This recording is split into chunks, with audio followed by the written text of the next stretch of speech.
की काही झालं तरी मी सावी सोबत असेल कायम. तिच्या सुखदुःखात तिची साथ दे.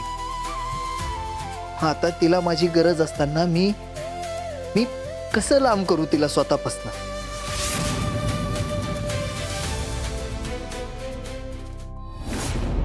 सावी श्वास आहे माझा, आणि जर माझा श्वासच माझ्यासोबत नसेल तर मी तरी कसा जगणार आहे. आई तूच सांग मला, जर आत्ता तिच्या जागी मी असतो तर तिनं माझी साथ सोडली असती का?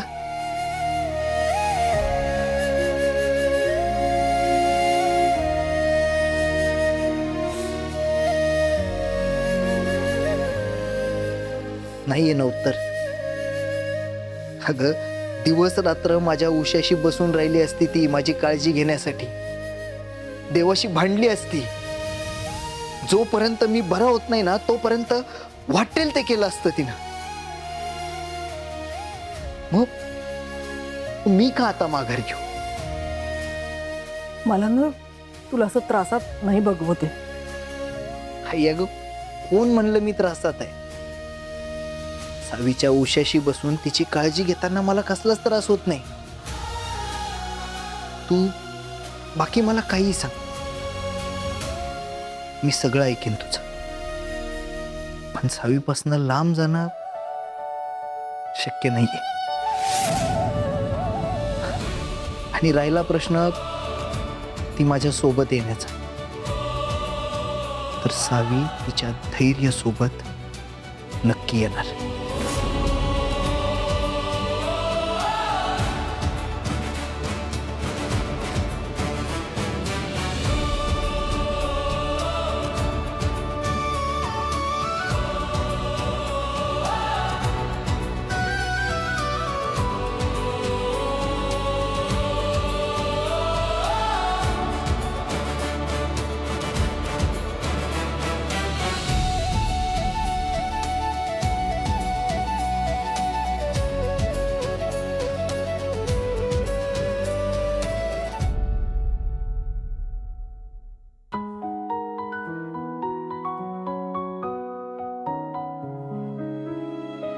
सिस्टर, सावी मॅडमच्या डिस्चार्ज प्रोसिजरला सुरुवात करा.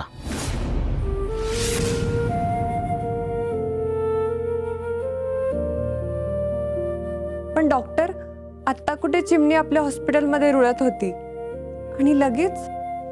कदाचित धैर्य मुजुमदार त्यांना आज घरी घेऊन जातील.